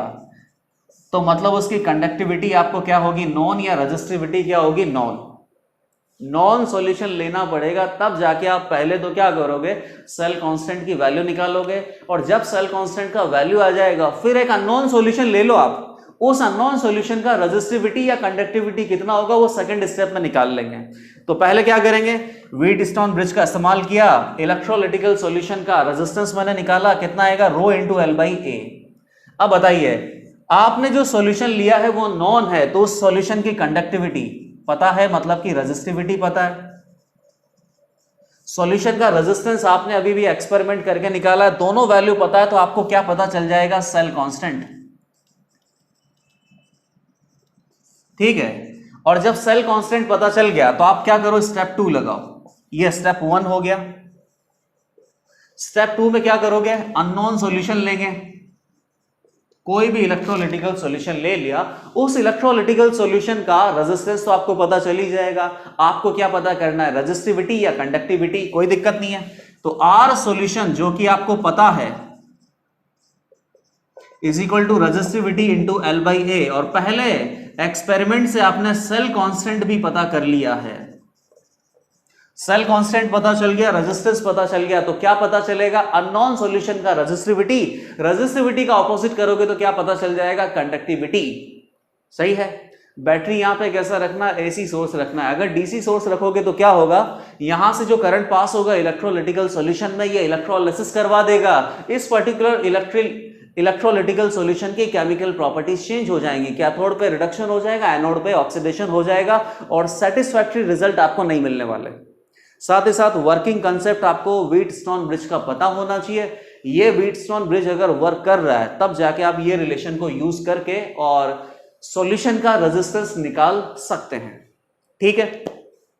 अब आपने एक्सपेरिमेंट करके इलेक्ट्रोलिटिकल सॉल्यूशन का रेजिस्टेंस भी निकाल लिया। ये सारा कुछ नोट कर लो आप एक बार अच्छे से। अब क्या करना है कि कंडक्टिविटी पे वापस से आ जाते हैं, जो कंडक्टिविटी आपको पता है, और देखते हैं कि जो कंडक्टिविटी वर्ड है या कंडक्टिविटी टर्म है इसमें कुछ दिक्कत है क्या। अगर कोई दिक्कत है तो आप उस दिक्कत को सॉल्व करने की कोशिश करो। थ्योरेटिकली समझते हैं कि कंडक्टिविटी में क्या प्रॉब्लम आ सकती है, और अगर प्रॉब्लम आएगी तो उसको अवॉइड करने के लिए हम क्या प्रयास कर सकते हैं। ठीक है, अब बताना, ऐसा ही अज्यूम करो मतलब आप कि किसी भी पर्टिकुलर इलेक्ट्रोलिटिकल सॉल्यूशन में चार्ज को कैरी कौन करता है, आयंस, मतलब कि फ्री आयंस। जितने ज्यादा फ्री आयंस होंगे सॉल्यूशन का कंडक्टिविटी उतना ही ज्यादा होगा और उसमें इलेक्ट्रिसिटी उतना ही ज्यादा कंडक्ट होगा। तो ये लिख देता हूं मैं पहले तो कि कंडक्टिविटी एक तरीके से directly proportional to number of free ions in electrolytical solution. जितने ज्यादा फ्री आयंस की अवेलेबिलिटी होगी सॉल्यूशन की इलेक्ट्रिकल कंडक्टिविटी उतनी ही ज्यादा होगी। सही बात है। तो फिर ये तो बहुत बड़ी गड़बड़ हो गई ना। जैसे मान लो कि NaCl का सॉल्यूशन है और NaCl के सॉल्यूशन मतलब कि 1 लीटर सॉल्यूशन बना रहा हूं। 1 लीटर सॉल्यूशन के अंदर मैंने पहले तो 50 ग्राम NaCl मिक्स किया, फिर 100 ग्राम NaCl मिक्स किया, फिर 150 ग्राम NaCl मिक्स किया, फिर 200 ग्राम NaCl मिक्स किया। इस तरीके से मैंने 4 सॉल्यूशन बना लिए। अब 4 सॉल्यूशन में NaCl का अमाउंट अलग अलग है। NaCl का अमाउंट अगर बढ़ता जाएगा तो सॉल्यूशन के अंदर Na+ और Cl- का अवेलेबिलिटी बढ़ता जाएगा। फ्री आयंस अगर ज्यादा होंगे तो इलेक्ट्रिकल कंडक्टिविटी क्या होगा, ज्यादा। ये तो कोई भी समझ में आ रहा है और कोई भी बता सकता है कि जहां जितने ज्यादा फ्री आयंस और फ्री आयंस की अवेलेबिलिटी होगी वहां पर इलेक्ट्रिकल कंडक्टिविटी क्या होगी, उतनी ही ज्यादा। सॉल्यूशन NaCl का ही है। तो मान लो कि अगर आपको कोई ऐसे लिस्ट बनाने की बोले कि NaCl का जो इलेक्ट्रिकल कंडक्टिविटी है या बाकी भी और इलेक्ट्रोलिटिकल सॉल्यूशन का जो इलेक्ट्रिकल कंडक्टिविटी, आप एक लिस्ट तैयार करके लाओ, तो ये लिस्ट तो बेसिकली इनफाइनाइट हो जाएगी। क्योंकि आप क्या करोगे कि एक इलेक्ट्रोलिटिकल सॉल्यूशन लिया और उसके लिए डिफरेंट कॉन्सेंट्रेशन पे उसकी डिफरेंट कंडक्टिविटी निकलने लग जाओगे, तो ऐसे तो एक सॉल्यूशन ही खत्म नहीं होगा, उसके पहले लिस्ट ही खत्म हो जाएगी आपकी। तो बेसिकली आपको यह समझ में आ रहा है कि conductivity is not a meaningful quantity. NaCl solution अकेला ही है और उसकी चारों कॉन्सेंट्रेशन पे 4 अलग अलग कंडक्टिविटी आ सकती है। तो इससे अच्छा क्या है कि आपको एक मीनिंगफुल क्वांटिटी यहां पे डिराइव करो। जैसे कि मोलर कंडक्टिविटी, नाम से कुछ समझ में आ रहा होगा, 1 मोल की कंडक्टिविटी।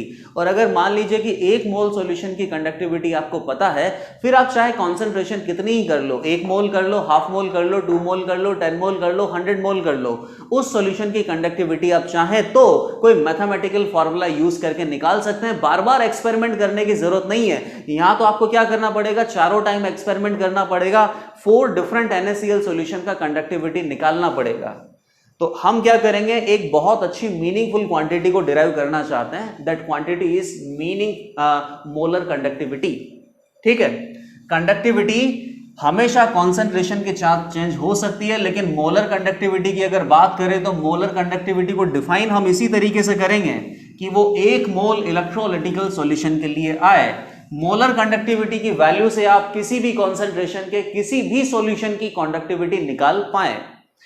तो अब ये जो मोलर कंडक्टिविटी की डेफिनेशन आने वाली है ना, ये डेफिनेशन प्योरली एकदम एनसीईआरटी पे बेस्ड है, और इस डेफिनेशन को अगर आप सही से याद रखोगे तो मोलर कंडक्टिविटी का फॉर्मूला डिराइव कर पाओगे। अगर मान लीजिए कि आपने डेफिनेशन सही से याद नहीं करी तो आपको बेसिकली ये फॉर्मूला रटना पड़ जाएगा। तो डेफिनेशन देख लेते हैं सबसे पहले। मोलर कंडक्टिविटी, और इसको इंडिकेट कैसे करेंगे, ये V का साइन है, ऑपोजिट V का साइन, या उसको कोई लैम्डा भी लिखता है, किसी भी तरीके से आप इंडिकेट करो। अब देखना, मोलर कंडक्टिविटी की बात है, सबसे पहले मैं इलेक्ट्रोलिटिकल सॉल्यूशन वापस से बना लेता हूं क्योंकि वो हेल्प करता है। इलेक्ट्रोलिटिकल सॉल्यूशन बनाने के लिए सिंपल डायग्राम होता है, वही यहाँ पे 2 इलेक्ट्रोड इंसर्ट कर दिया मैंने, दोनों की बीच की लेंथ अपने पास कितनी है L, और इनका क्रॉस सेक्शनल एरिया क्या है A। ऊपर बैटरी से कनेक्ट करना चाहो तो कर दो, या व्हीटस्टोन ब्रिज में अगर कनेक्ट करोगे तो सॉल्यूशन का रेजिस्टेंस आ जाएगा आपके पास। मोलर कंडक्टिविटी की बात आती है। ठीक है, मोलर कंडक्टिविटी बेसिकली क्या होता है कि 1 मोल इलेक्ट्रोलाइट होना चाहिए, इलेक्ट्रोलाइट का 1 मोल होना चाहिए, और वो 1 मोल इलेक्ट्रोलाइट कितने वॉल्यूम में होगा ये आपके पास छोड़ रखा है, फ्री छोड़ रखा है कि इन दोनों इलेक्ट्रोड्स के बीच में जो सॉल्यूशन है जिसका वॉल्यूम कितना, A मल्टीप्लाइड बाई L। इस सेक्शन का वॉल्यूम यही है। इस सेक्शन के अंदर वॉल्यूम चाहे कितना भी हो, लेकिन उसके अंदर इलेक्ट्रोलाइट कितना होना चाहिए, 1 मोल होना चाहिए। तो ये जब सिचुएशन डेवलप होगी तो इस सिचुएशन की कंडक्टिविटी को हम क्या बोलेंगे, मोलर कंडक्टिविटी। ध्यान से सुनना, डेफिनेशन लिख लेता हूं। Conductivity of V centimetre cube, volume कितना रख दिया मैंने, V, किस में रख दिया, सेंटीमीटर क्यूब में। मीटर क्यूब में भी रख सकता हूं, कोई दिक्कत नहीं है। Volume of V centimetre cube solution और electrolytical solution that has 1 mole electrolyte. Volume इन दोनों इलेक्ट्रोड्स के बीच में कुछ भी हो, V हो सकता है, लेकिन उसके बीच में इलेक्ट्रोलाइट के मोल कितने होने चाहिए, 1, तब जाके उस कंडक्टिविटी को क्या बोलेंगे, मोलर कंडक्टिविटी। अब इसका फॉर्मूला मैं डिराइव करने की कोशिश करता हूं, ठीक है। अब आप देखना, एक बार बताना, ये K क्या होता है, ये K क्या होता है, कंडक्टिविटी किसका, 1 सेंटीमीटर क्यूब सॉल्यूशन का बता रखा है। K को आप चाहे तो क्या बोल सकते हैं, स्पेसिफिक कंडक्टेंस भी बोल सकते हैं, और क्या बोल सकते हैं कि अगर ये 1 और ये 1 कर दिया जाए तो इसके बीच में जो वॉल्यूम होगा वो कितना होगा, 1 सेंटीमीटर क्यूब, और उसकी जो कंडक्टिविटी आएगी उसको क्या बोलेंगे, K। तो क्या लिख सकता हूं, conductivity of 1 centimetre cube solution, ठीक है। और यहां पर कंडक्टिविटी की यूनिट अपने पास क्या होगी, सेंटीमीटर वाली, मतलब पर ओम पर सेंटीमीटर मल्टीप्लाइड बाय। अगर 1 सेंटीमीटर क्यूब सॉल्यूशन की कंडक्टिविटी K है तो 2 सेंटीमीटर क्यूब की क्या होगी, डबल, 3 सेंटीमीटर क्यूब की क्या होगी, ट्रिपल, और 20 सेंटीमीटर क्यूब की क्या होगी, 20 से आप मल्टीप्लाई कर दो, multiplied by volume 20 centimetre cube. तो ये टोटल 20 सेंटीमीटर क्यूब सॉल्यूशन की कंडक्टिविटी आ चुकी है। इसको क्या बोल सकता हूं मैं, टोटल कंडक्टिविटी। लेकिन टोटल कंडक्टिविटी जैसा कोई अपन को वर्ड डिफाइन नहीं करना है। अब आगे बताओ, अगर माना कि, मैं खुद मान रहा हूं ये, कि अगर इस 20 सेंटीमीटर क्यूब सॉल्यूशन के अंदर 1 मोल इलेक्ट्रोलाइट हो तो ये डेफिनेशन कंप्लीट हो गया। 20 सेंटीमीटर क्यूब सॉल्यूशन के अंदर अगर 1 मोल इलेक्ट्रोलाइट हो तो इस पूरे 20 सेंटीमीटर क्यूब सॉल्यूशन की कंडक्टिविटी को क्या बोलेंगे, मोलर कंडक्टिविटी। तो यहां क्या लिख सकता हूं, पाई एम या लैम्डा एम। तो lambda M is equal to क्या हो गया, conductivity of 1 centimetre cube solution multiplied by total volume V, और इस सॉल्यूशन के अंदर 1 मोल इलेक्ट्रोलाइट होना चाहिए। ये आपको नीचे लिखना पड़ेगा। अगर आप फॉर्मूला इतना लिख के आ गए तो ये फॉर्मूला गलत है, क्योंकि इस फॉर्मूले में कहीं ऐसा नहीं लिखा हुआ है कि इस सॉल्यूशन के अंदर 1 मोल इलेक्ट्रोलाइट है। ये आपको लैंग्वेज की फॉर्म में लिखना पड़ेगा। तो ये फॉर्मूला हम कभी भी यूज नहीं करेंगे, क्योंकि इस फॉर्मूले में कहीं पर भी ऐसा नहीं लिखा हुआ है कि 1 मोल इलेक्ट्रोलाइट है। मैं अज्यूम कर रहा हूं कि 1 मोल इलेक्ट्रोलाइट है, तो क्या करना पड़ेगा, इस फॉर्मूले को थोड़ा सा मॉडिफाई करना पड़ेगा। अब बताइए आपको क्या टर्म यूज करनी पड़ेगी, कॉन्सेंट्रेशन, C। बताइए कॉन्सेंट्रेशन क्या होता है, सॉल्यूट, मतलब कि इलेक्ट्रोलाइट के मोल डिवाइडेड बाय सॉल्यूशन का वॉल्यूम। और वॉल्यूम अगर लीटर में आने लग जाए तो कॉन्सेंट्रेशन को क्या बोलने लग जाते हैं, मोलैरिटी। कॉन्सेंट्रेशन मतलब कुछ भी हो सकता है। कॉन्सेंट्रेशन टर्म्स आप मोलैरिटी में लिख सकते हो, normality, mole fraction, wait percentage, किसी में भी लिख सकते हो। लेकिन फिलहाल मैं कॉन्सेंट्रेशन क्या लिख रहा हूं, मोल्स डिवाइडेड बाय वॉल्यूम। बताइए इलेक्ट्रोलाइट के मोल मेरे पास कितने हैं, 1, और सेंटीमीटर क्यूब में अपने को क्या अज्यूम किया गया है, वॉल्यूम, और इसकी कॉन्सेंट्रेशन माना कि कितनी आती है, C। तो बताइए 20 सेंटीमीटर क्यूब, वॉल्यूम का अपने पास क्या रिलेशन बन गया, 1/C।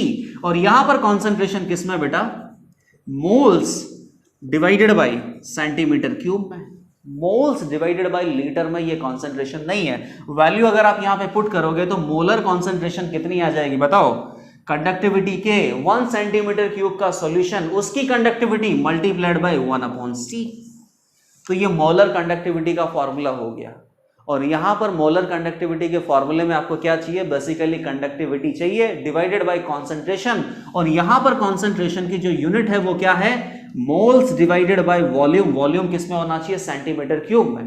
तो बताइए मोलर कंडक्टिविटी का यूनिट क्या आएगा, कंडक्टिविटी का यूनिट क्या होता है, पर ओम पर सेंटीमीटर। इसका यूनिट क्या है, मोल डिवाइडेड बाय सेंटीमीटर क्यूब। तो सेंटीमीटर क्यूब तो ऊपर चला जाएगा और मोल नीचे रह जाएगा, तो मोल इनवर्स। तो मोलर कंडक्टिविटी का यूनिट आ जाएगा पर मोम सेंटीमीटर स्क्वायर पर मोल।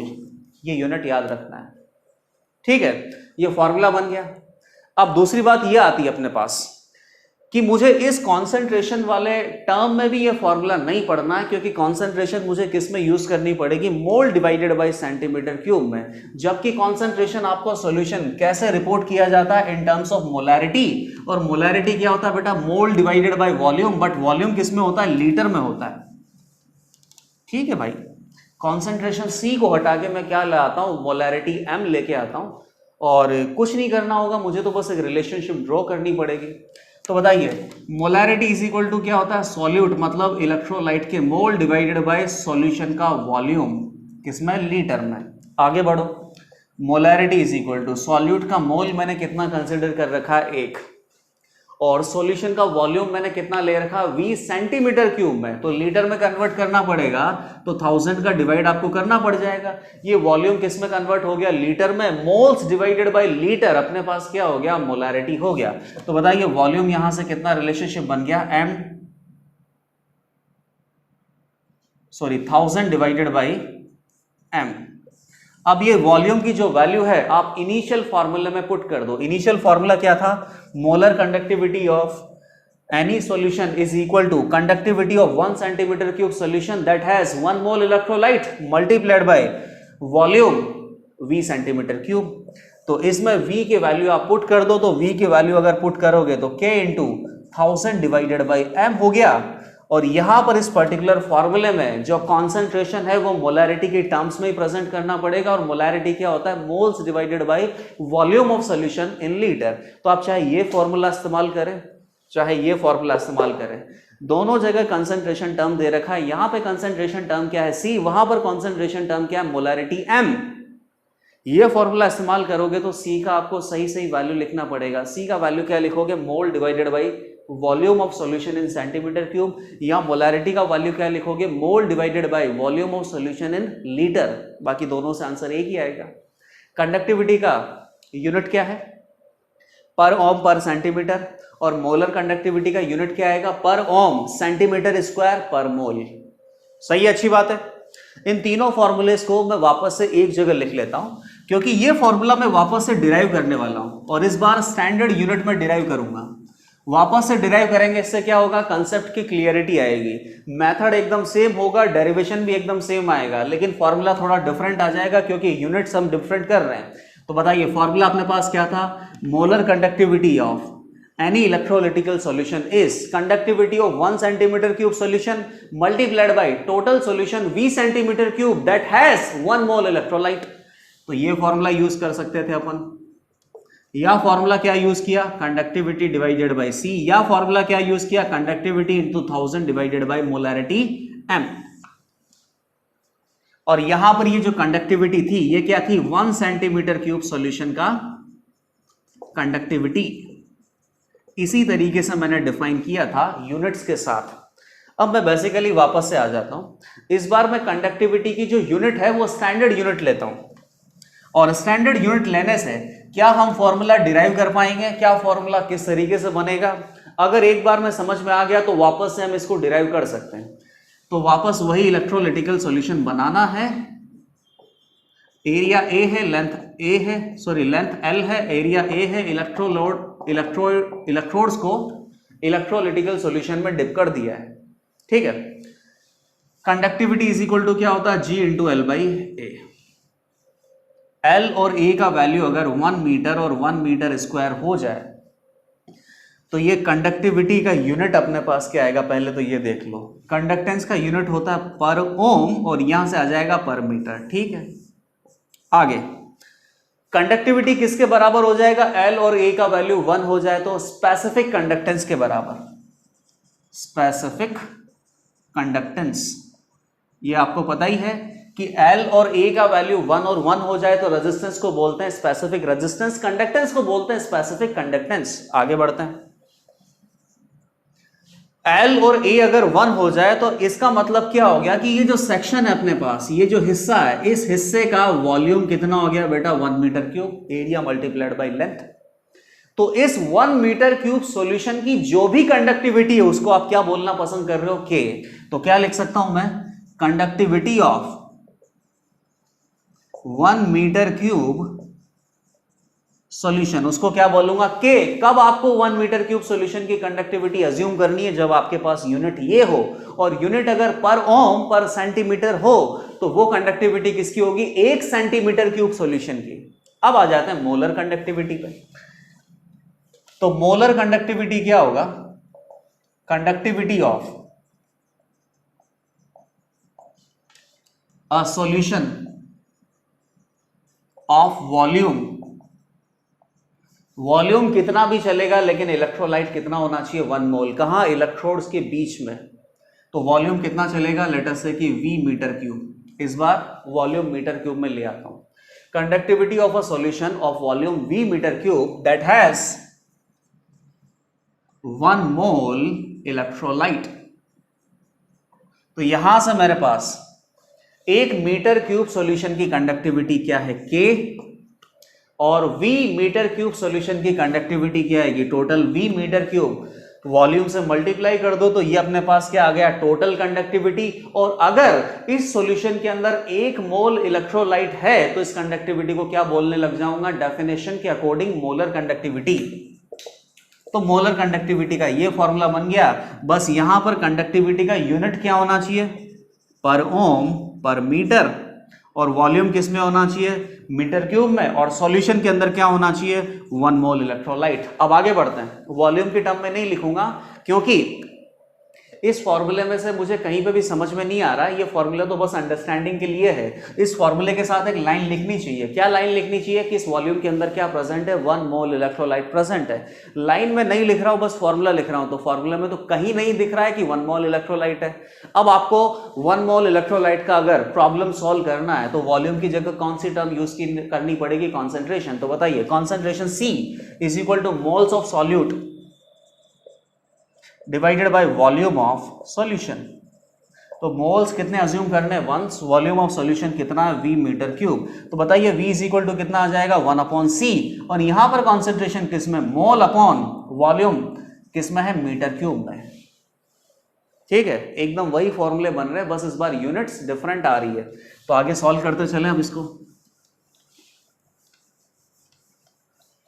तो इनिशियली जो आपने एक हाइपोथेटिकल फॉर्मूला बनाया K इंटू वी वाला, उसमें आप V की वैल्यू पुट करो तो कितना आ जाएगा, 1/C। तो ये मोलर कंडक्टिविटी अपने पास आ गया K divided by C। Molar conductivity का यूनिट क्या आ जाएगा, कंडक्टिविटी पर ओम पर metre. Concentration mole upon volume, तो मोल तो नीचे रह जाएगा बेटा और वॉल्यूम ऊपर चला जाएगा। तो वॉल्यूम किसमें, मीटर क्यूब में। तो ये आंसर आ गया पर ओम मीटर स्क्वायर पर मोल में। ये देख लो आप, वहां सेंटीमीटर स्क्वायर आता था, यहां पर मीटर स्क्वायर आ गया। अब अगेन कॉन्सेंट्रेशन की वैल्यू आपको moles divided by metre cube में नहीं मिलती है, आपको किस में मिलती है, moles divided by volume of solution in litre, मतलब कि मोलैरिटी मिलता है। तो आप क्या करो, मोलैरिटी और वॉल्यूम में वापस से एक रिलेशनशिप बैठाओ और वापस से वॉल्यूम को रिप्लेस करो और मोलैरिटी की टर्म में ये फॉर्मूला आ जाएगा। तो क्या करेंगे बताइए, molarity is equal two moles of solute 1 divided by volume of solution in litre. तो वॉल्यूम ऑफ सॉल्यूशन कितना दे रखा है, V, लेकिन V किस में दे रखा है, मीटर क्यूब में। और आप खुद जानते हो कि 1 metre cube is equal to कितना होता है, 1000 लीटर। तो मीटर क्यूब की जगह आपको क्या लिखना पड़ेगा, 1000 लीटर से मल्टीप्लाई करना पड़ेगा। तो कितना हो जाएगा, V इंटू 1000 लीटर। तो again V is equal to कितना हो जाएगा, 1/m इंटू 1000। V की वैल्यू वापस से उसी फॉर्मूले में पुट करो। तो इसी फॉर्मूले में अगर V की वैल्यू पुट करेंगे हम, तो इस बार मोलैरिटी की टर्म में मोलर कंडक्टिविटी का एक और फॉर्मूला आ जाएगा। तो molar conductivity is equal to कितना हो जाएगा, K multiplied by V। V की जगह क्या हो जाएगा, 1/ मोलैरिटी मल्टीप्लाइड बाई 1000। चाहे आप इस सॉल्यूशन से या इस फॉर्मूले से मोलर कंडक्टिविटी की यूनिट निकालो, चाहे इस फॉर्मूले से मोलर कंडक्टिविटी की यूनिट निकालो, यूनिट तो सेम आएगी, क्योंकि यहां पर कॉन्सेंट्रेशन की यूनिट डिफरेंट है और यहां पर मोलैरिटी की यूनिट डिफरेंट है। तो फॉर्मूला ये वापस से चेंज हो गया, फॉर्मूला लगभग पुराने वाले जैसा ही आ गया। तो इन्हीं दोनों फॉर्मूले को मैं वापस से कंबाइन करके लिख देता हूं। तो फॉर्मूला बेसिकली अपने पास क्या बन रहा है, देखना इस पार्ट में, देखना molar conductivity is equal to K into V। Molar conductivity is equal to K into V। यहां पर ये जो कंडक्टिविटी है 1 सेंटीमीटर क्यूब की है और यहां पर कंडक्टिविटी किसकी है 1 मीटर क्यूब सॉल्यूशन की। यहां वॉल्यूम सेंटीमीटर क्यूब में है, यहां वॉल्यूम मीटर क्यूब में है। यहां पर भी 1 मोल इलेक्ट्रोलाइट है, यहां पर भी 1 मोल इलेक्ट्रोलाइट है, लेकिन फॉर्मूले में कहीं नहीं दिख रहा है, तो ये फॉर्मूला आपको यूज करना नहीं है। आगे चलते हैं। Molarity is equal to K divided by C. Molarity क्या, molar conductivity is equal to K divided by C. यहां पर कंडक्टिविटी 1 सेंटीमीटर क्यूब सॉल्यूशन की, यहां कंडक्टिविटी 1 मीटर क्यूब सॉल्यूशन की, यहां concentration moles divided by centimeter cube, यहां concentration moles divided by meter cube. आगे molar conductivity is equal to K multiplied by 1000 divided by m। Molar conductivity is equal to K divided by 1000 multiplied by m। यहां answer आपके पास molar conductivity का किस में आएगा, पर ओम centimetre square पर मोल में आएगा। यहां किस में आंसर आएगा आपके पास मोलर कंडक्टिविटी का, पर ओम मीटर स्क्वायर पर मोल में आंसर आएगा। तो दोनों फॉर्मूले आपको यूज करने पड़ सकते हैं डिपेंडिंग ऑन कि आपको क्वेश्चन किस तरीके से दे रखा है, वैल्यूज आपको किस तरीके से दे रखा है, और बेसिकली कौन सा फॉर्मूला आपको यूज करना पड़ेगा। मोलैरिटी तो दोनों जगह आ रही है, बस यहां पर कंडक्टिविटी भी दोनों जगह आ रही है, लेकिन कंडक्टिविटी का यूनिट डिफरेंट है। कंडक्टिविटी का यूनिट अगर पर ओम पर सेंटीमीटर में मिले तो ये फॉर्मूला यूज करना, कंडक्टिविटी का यूनिट अगर पर ओम पर मीटर में मिले तो ये फॉर्मूला यूज करना। उधर से आंसर निकालना, यहां से भी आंसर आएगा। ठीक है, अब बात आती है कि मोलर कंडक्टिविटी जिस तरीके से आपने डिफाइन करी है, अब यहां पर ये एक बहुत ही मीनिंगफुल क्वांटिटी है और आपके पास एक प्रॉब्लम सॉल्व हो चुकी है कि लेट अस से कि आपके पास 10 बार NaCl का सॉल्यूशन दे रखा है और 10 बार ही आपके पास कॉन्सेंट्रेशन डिफरेंट है। तो ठीक है यार, कॉन्सेंट्रेशन डिफरेंट है, NaCl का सॉल्यूशन है, तो NaCl के सॉल्यूशन की मोलर कंडक्टिविटी तो सेम होगी। तो मोलर कंडक्टिविटी को किससे मल्टीप्लाई कर सकते हैं अपन, कॉन्सेंट्रेशन से। मल्टीप्लाइड बाय 1000 अगर आप करोगे तो कंडक्टिविटी आ जाएगी, या मोलर कंडक्टिविटी को कॉन्सेंट्रेशन m से मल्टीप्लाई करके डिवाइडेड बाय 1000 कर दोगे तो आपके पास कंडक्टिविटी आ जाएगी। दोनों जगह कंडक्टिविटी का जो वैल्यू है वो डिफरेंट आएगा। और यहां से यह भी क्लियर हो रहा है, जितने ज्यादा आयंस होंगे उतनी ज्यादा कंडक्टिविटी होगी। आयंस अगर ज्यादा होंगे मतलब कॉन्सेंट्रेशन ज्यादा होगी, तो ज्यादा कॉन्सेंट्रेशन को मोलर कंडक्टिविटी से मल्टीप्लाई करोगे तो ज्यादा नंबर आएगा और ज्यादा ही कंडक्टिविटी यहां पे आने वाली है। तो मीनिंगफुल क्वांटिटी मोलर कंडक्टिविटी अपने डील कर लिया, और कभी भी हम किसी भी सॉल्यूशन की कंडक्टिविटी निकाल सकते हैं, या फिर कंडक्टिविटी दे रखा है तो मोलैरिटी का डिवाइड करके हम क्या निकाल सकते हैं, मोलर कंडक्टिविटी निकाल सकते हैं। सिमिलरली अगली क्वांटिटी अपने पास क्या होगी, इक्विवेलेंट कंडक्टिविटी। तो इक्विवेलेंट कंडक्टिविटी को डिराइव करने का कोई जरूरत नहीं है, यही फॉर्मूला है, यही फॉर्मूला मैं पुट कर रहा हूं। इक्विवेलेंट कंडक्टिविटी में क्या होगा, तो ऐसा करते हैं कि वापस से डेफिनेशन पे चलते हैं। डेफिनेशन लिखेंगे नहीं हम, इंडिकेट ऐसे करेंगे,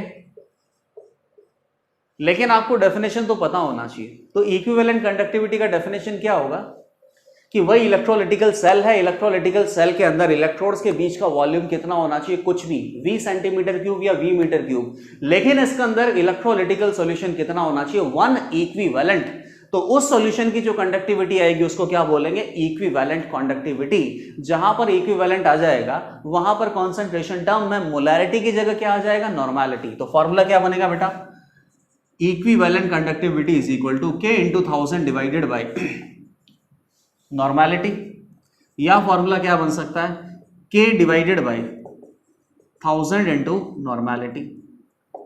दोनों फॉर्मूले अपने पास हो सकते हैं, बस यहां पर कंडक्टिविटी क्या होगी, पर ओम पर सेंटीमीटर, यहां कंडक्टिविटी क्या होगी, पर ओम पर मीटर। यहां इक्विवेलेंट कंडक्टिविटी का क्या आंसर आएगा बेटा यूनिट में, per ohm, normality is equivalent divided by molar concentration. तो मोलर कॉन्सेंट्रेशन ऊपर जाएगी, सेंटीमीटर क्यूब ऊपर जाएगा तो कितना आ जाएगा, सेंटीमीटर स्क्वायर पर इक्विवेलेंट। यहां कितना आ जाएगा बेटा, पर ओम मीटर स्क्वायर पर इक्विवेलेंट। फॉर्मूले दोनों सेम ही आएंगे, मोलैरिटी की बस चेंज करके पोजीशन और उसको क्या कर देंगे, नॉर्मैलिटी कर देंगे, और उसी के अनुसार अपने पास इक्विवेलेंट कंडक्टिविटी का जो फॉर्मूला है उसके अकॉर्डिंग हम यूनिट भी निकाल सकते हैं। मोलर कंडक्टिविटी और इक्विवेलेंट कंडक्टिविटी को हम लेकर बहुत सारे सवाल करना चाहते हैं, ठीक है, बहुत सारे क्वेश्चंस करने भी पड़ेंगे, लेकिन उसके पहले आप क्या देख लो कि इक्विवेलेंट कंडक्टिविटी और मोलर कंडक्टिविटी में कोई रिलेशनशिप है। तो आपको लग ही रहा है कि आप रिलेशन तो खुद ही बना सकते हो, कैसे बनाओगे? ये जो नॉर्मेलिटी लिखा हुआ ना, इस नॉर्मेलिटी को मोलैरिटी के टर्म में लिख दो। तो बताइए नॉर्मेलिटी इज इक्वल टू क्या होता है? Molarity multiplied by N factor. और यहां पर एन फैक्टर किसकी बात होगी? इलेक्ट्रोलिटिकल सॉल्यूशन में क्या होता है? आयनिक कंपाउंड होता है, तो आयनिक कंपाउंड का एन फैक्टर बोल सकते हैं, या फिर आयनिक कंपाउंड डिसोशिएट होकर क्या बनाता है? आयंस, और आयंस के लिए दिया गया तो आयंस का एन फैक्टर बोल सकते हैं। आयंस का एन फैक्टर क्या होता है? उनका चार्ज। और आयनिक कंपाउंड्स का एन फैक्टर क्या होता है? टोटल कैटाइनिक चार्ज या टोटल एनाइनिक चार्ज। बना के देख लेंगे अभी। तो बताइए नॉर्मेलिटी की जगह अगर ये पुट किया आपने तो क्या हो जाएगा? K into 1000 divided by molarity multiplied by N factor. बताइए इसको क्या बोलते हैं? Molar conductivity. तो मोलर कंडक्टिविटी कितना हो गया अपने पास? सॉरी, इक्विवेलेंट कंडक्टिविटी कितना हो गया? Molar conductivity divided by N factor. बताइए एन फैक्टर कितना होता है? आयंस या आयनिक कंपाउंड के लिए दोनों ही मिलेगा आपको। जैसे मान लो कि आयंस की बात करूं, Cn minus, late us say कि SiO4 4 माइनस, कुछ भी बता देता हूं, हेक्सासाइनोफेरेट आयन, आयनिक कंपाउंड बना देता हूं Al2SO4 whole thrice, magnesium phosphate बना देता हूं, या और क्या बना देते हैं? पोटेशियम ऑक्सलेट बना देते हैं। यहां पर आयनिक कंपाउंड दिए हुए हैं, ये सारे के सारे आयंस दिए हुए हैं। इनका एन फैक्टर क्या होगा? आयंस के केस में क्या होगा? चार्ज। एन फैक्टर होगा 1 1 2 1। यहाँ पे कितना हो जाएगा? सिलिकेट आयन में 4, हेक्सासाइनोफेरेट आयन में कितना हो जाएगा? 4। और ये अपने पास आयनिक कंपाउंड है। आयनिक कंपाउंड में एन फैक्टर क्या होता है? टोटल कैटाइनिक चार्ज या फिर टोटल एनाइनिक चार्ज। तो यहाँ कितना हो जाएगा? +3 इंटू 2 कितना हो गया? 6। इधर +2 इंटू 3 कितना हो गया? 6। चाहे कैटाइन से निकालो चाहे एनाइन से निकालो, आना 6 ही है। और यहाँ कितना हो जाएगा? ऑक्सीलेट आयन पे क्या चार्ज होता है? -2। या पोटेशियम पे क्या होता है? 1। लेकिन पोटेशियम अपने पास कितने हैं? 2। तो टोटल कैटाइनिक चार्ज या टोटल एनाइनिक चार्ज कितना हो जाएगा? 2। तो पोटेशियम ऑक्सीलेट का एन फैक्टर कितना हो जाएगा? 2। एन फैक्टर अगर आपको पता है तो मोलर कंडक्टिविटी से इक्विवेलेंट कंडक्टिविटी भी आप निकाल सकते हैं। सही है। अब इन सारे फॉर्मूले जो डेवलप किए हैं, शुरुआती वाले फॉर्मूले क्या थे? रेजिस्टेंस और कंडक्टेंस के फॉर्मूले थे, या कंडक्टिविटी के फॉर्मूले थे। उन फॉर्मूले से और मोलर कंडक्टिविटी और इक्विवेलेंट कंडक्टिविटी के फॉर्मूले से कुछ क्वेश्चंस हम अटेम्प्ट करते हैं, क्योंकि क्वेश्चंस अटेम्प्ट करेंगे तभी जाके इन कंसेप्ट की क्लियरिटी आने वाली है। तो इक्विवेलेंट कंडक्टिविटी और मोलर कंडक्टिविटी पे बेस्ड अपने पास ये दो एग्जाम्पल है, दोनों को सॉल्व करते हैं। ये दोनों सॉल्व हो जाएंगे, आंसर अगर सही आ जाएगा तो कंसेप्ट अच्छे से क्लियर है। पहला एग्जाम्पल देखो आप, रेजिस्टिविटी आपको 0.8 मोलर KCl सॉल्यूशन का दे रखा है। रेजिस्टिविटी से हम क्या निकाल सकते हैं? कंडक्टिविटी। कंडक्टिविटी आपके पास पता है और आपसे क्या पूछा है? Molar conductivity. ये तो बहुत ही सिंपल क्वेश्चन हो गया। चलो बताओ रेजिस्टिविटी कितना है?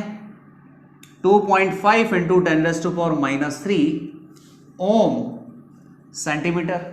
तो 1 रेजिस्टिविटी को क्या बोलते हैं? कप्पा। कंडक्टिविटी कितना हो जाएगा इसका? Just opposite. तो ये हो जाएगा 2.5 10⁻³ ऊपर चला जाएगा, तो ये आ जाएगा अपने पास 4 इंटू 10⁻² पर ओम पर सेंटीमीटर। ये कंडक्टिविटी आ गया। सॉल्यूशन की कंडक्टिविटी आपके पास है, सॉल्यूशन का मोलैरिटी आपके पास है, तो आप मोलर कंडक्टिविटी निकाल सकते हो। तो मोलर कंडक्टिविटी क्या होगा?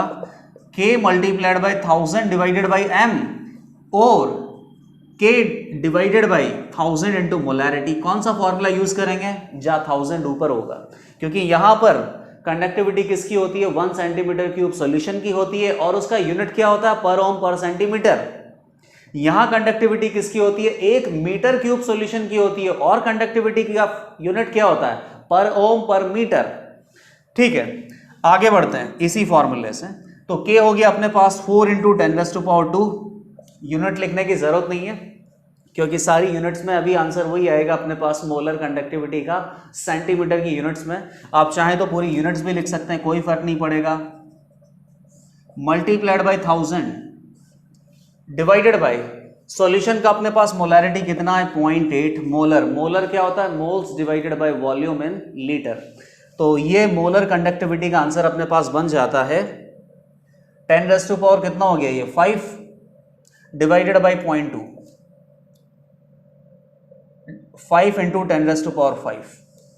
आंसर आ जाएगा पर ओम सेंटीमीटर स्क्वायर पर मोल में। तो मोलर कंडक्टिविटी निकालना काफी इजी था। कंडक्टिविटी आपको नहीं दे रखा था, रजिस्टिविटी दे रखा था। रजिस्टिविटी से कंडक्टिविटी निकाला और कंडक्टिविटी से मोलर कंडक्टिविटी निकाल लिया। सेकंड क्वेश्चन देखिए, इस क्वेश्चन में आपको कंडक्टिविटी या फिर रजिस्टिविटी ये सब नहीं दे रखा है, क्या दे रखा है? रेजिस्टेंस।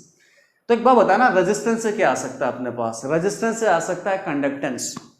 कंडक्टेंस से हम निकाल सकते हैं कंडक्टिविटी, और कंडक्टिविटी से निकाल सकते हैं क्या लिखा हुआ? इक्विवेलेंट कंडक्टिविटी, वो भी आ जाएगा, कोई दिक्कत नहीं उसमें।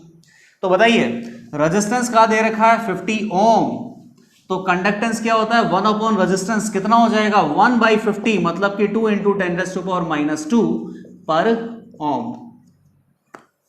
अब बताओ कंडक्टेंस और कंडक्टिविटी के बीच में क्या फॉर्मूला होता है? Conductivity is equal to conductance into L/A, और L/A मतलब सेल कांस्टेंट की वैल्यू की जरूरत पड़ने वाली है। क्या सेल कांस्टेंट हमें इस क्वेश्चन में दे रखा है? क्या बिल्कुल दे रखा है। क्या दे रखा है कि जो दो प्लैटिनम की रोड हैं जिसको इलेक्ट्रोलिटिकल सॉल्यूशन में डिप किया गया है, वो रोड एक दूसरे से 2.1 सेंटीमीटर दूर है और उनका क्रॉस सेक्शनल एरिया है 4.2 सेंटीमीटर स्क्वायर। तो conductivity is equal to, conductance हो गया 2 × 10⁻² पर ओम। आगे L कितना है? 2.1 सेंटीमीटर, A कितना है? 4.2 सेंटीमीटर स्क्वायर। ये 2 टाइम्स कट जाएगा तो कंडक्टिविटी आ जाएगा 10⁻² पर ओम पर सेंटीमीटर। कंडक्टिविटी से आपको क्या निकालना पड़ेगा? Equivalent conductivity. बस फॉर्मूला पता होना चाहिए। तो फॉर्मूला हमें पता ही है, इक्विवेलेंट कंडक्टिविटी मोलर कंडक्टिविटी के जैसा ही फॉर्मूला होगा, बस मोलैरिटी की जगह नॉर्मैलिटी लिख लेंगे। तो मोलर कंडक्टिविटी या फिर इक्विवेलेंट कंडक्टिविटी निकालेंगे तो conductivity into 1000 divided by normality. ये फॉर्मूला इसलिए इस्तेमाल किया है क्योंकि कंडक्टिविटी का आंसर अपने पास किसमें है? पर ओम पर सेंटीमीटर में। आगे 10⁻² पर ओम पर centimetre multiplied by 1000 divided by normality अपने पास कितनी है? 1। इक्विवेलेंट कंडक्टिविटी आ जाएगा अपने पास 10⁻² मल्टीप्लाइड बाय 1000 कितना हो गया? 10 पर ओम सेंटीमीटर स्क्वायर पर इक्विवेलेंट। दोनों क्वेश्चन अपन ने देखे, दोनों क्वेश्चन इक्विवेलेंट कंडक्टिविटी और मोलर कंडक्टिविटी पे बेस्ड थे। दोनों का फॉर्मूला अगर आपको करेक्टली याद है तो क्वेश्चंस बहुत आसान थे। ठीक है, सभी टर्मिनोलॉजीज को एक दूसरे से इंटर रिलेट करते हुए फाइनली मोलर कंडक्टिविटी और इक्विवेलेंट कंडक्टिविटी आपको निकालना था। ओके।